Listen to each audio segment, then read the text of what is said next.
And now we will learn about the integers.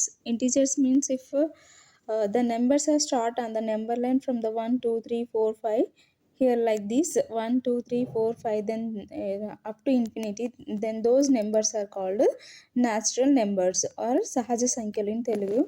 And if the numbers start from అంటే 1 2 3లకు ముందు మనం zero పెడితే అలాంటి సంఖ్యలు అంటే numbers start from the zero, then those numbers are called whole numbers. We call that whole numbers.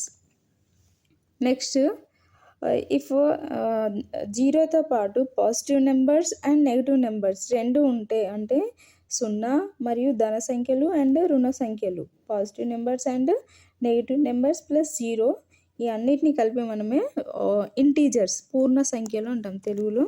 So the zero and positive and negative numbers together are called integers. So these integers are denoted by z. Positive negative numbers 0 and positive numbers, those are the integers. Next properties వచ్చేసి ఆ integers యొక్క properties చూద్దాము. సమృద్ధ ధర్మం అంటే ఏంటంటే a plus B అంటే two నెంబర్స్ని మనం తీసుకున్నాం అనుకోండి. ఇంటీజర్స్ అంటే ఏంటంటే నెంబర్ లైన్ మీద మనకి ధన సంఖ్యలు ఫస్ట్ 1 2 3 నుంచి స్టార్ట్ అయితేనేమో న్యాచురల్ నెంబర్స్, 1 2ల ముందు జీరో యాడ్ అయితేనేమో హోల్ నెంబర్స్, జీరోకి ఇంకా నెగిటివ్ నెంబర్స్ కూడా యాడ్ అయినాయి అనుకో zero and positive negative numbers together called పూర్ణ సంఖ్యలు ఆర్ ఇన్ ఇంగ్లీష్లో ఇంటీజర్స్ అంటాం అనమాట. నెక్స్ట్ ప్రాపర్టీస్ అంటే ఏంటంటే a plus B equal C అంటే 1 ప్లస్ 2 ఈక్వల్ 3 అయితే అందులో 1 2లు ఇంటీజర్సే, సి కూడా ఇంటీజర్ అంటే ఒక పూర్ణ సంఖ్యనే కదా అవి. ఏఎన్ అయితే ఒక పూర్ణ సంఖ్య, బి ఒక పూర్ణ సంఖ్య అండ్ సి కూడా ఒక పూర్ణ సంఖ్య. కాబట్టి ఈ సి వచ్చింది కూడా బిలాంగ్స్ టు జెడ్. అలాంటి ధర్మాన్ని మనం ఏమంటాం అంటే సమృద్ధ ధర్మం అంటాము. స్థిత్యంతర అంటే a plus B equal B plus A, దీన్ని స్థిత్యంతర అంటాం. Example 2 plus 3 equal to 3 plus 2 both are the same. ఇలాంటి ధర్మాన్ని స్థిత్యంతర ధర్మం అంటాం.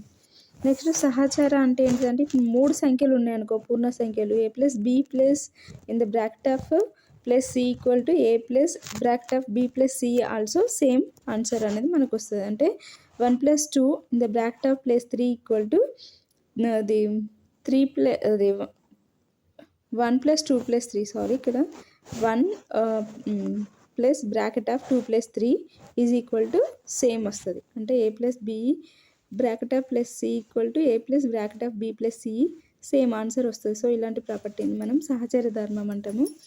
నెక్స్ట్ అది A plus 0 equal to A, B plus 0 equal B అంటే ఏ పూర్ణ సంఖ్యమైనా మనం 0 కలిపితే మళ్ళీ సేమ్ అదే పూర్ణ సంఖ్య వస్తుంది. దాన్ని సంకలన తత్సమాంసం అంటాము, అడిటివ్ ఐడెంటిటీ అంటాం. సో హియర్ ప్లస్ 5కి 0 రావాలంటే ఏ నెంబర్ని తీసేస్తాము, ప్లస్ 5కి 0 రావాలంటే మనం మైనస్ ఏ నెంబర్ చే మైనస్ చేస్తే ప్లస్ 5 వస్తుందంటే -5. సో ప్లస్ 5 యొక్క సంకలన విలోమం వచ్చేసి -5. అండ్ 7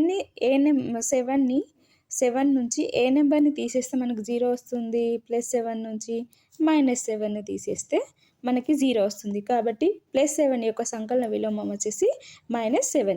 హియర్ ఇక్కడ 9 మైనస్ ఏదైనా ఒక నెంబర్ని తీసేస్తే మనకు 0 వస్తుంది. So which is that number? +9 నుంచి ఏ నెంబర్ తీసేస్తాము, -9 తీస్తాము. సో అంటే +9 యొక్క సంకలన విలోమం వచ్చేసి -9. సో ఇక్కడ మనకి ఏ యొక్క సంకలన విలోమం ఓవరాల్గా ఫార్ములా వచ్చేసి -a. బిట్స్ చూద్దాము. సో 2 + 3 = 5. ఇది ఏ ధర్మం అంటే సమృద్ధ ధర్మం. అంటే 2 3లు పూర్ణ సంఖ్యలు అయితే 5 వచ్చిన రిజల్ట్ 5 కూడా పూర్ణ సంఖ్య. ఇలాంటి ధర్మాన్ని సమృద్ధ ధర్మం అంటాం. 1 + 2 = 2 + 1. ఇది ఏ ధర్మం అంటే స్థిత్యంతర ధర్మం. రెండు same. And next 1 + 2 bracket of +3 is equal to 1 plus bracket of 2 + 3 equal to same వస్తుంది. సో ఈ ధర్మం వచ్చేసి సహచర ధర్మము. 10 + 0 = 10. సో ఇది సంకలన తత్సమాంస ధర్మము. నెక్స్ట్ 5 యొక్క సంకలన విలోమం వచ్చేసి -5. -6 యొక్క సంకలన విలోమం వచ్చేసి +5. అడిటివ్ ఐడెంటిటీ అని దేన్ని అంటాం అంటే సంకల తత్సమాంసం అని దేన్ని అంటామంటే 0 అని అంటాం. సంకలన విలోమం అంటే వేరు, -6 యొక్క సంకలన విలోమం +6, +5 యొక్క సంకలన విలోమం వచ్చేసి -5. Thank you.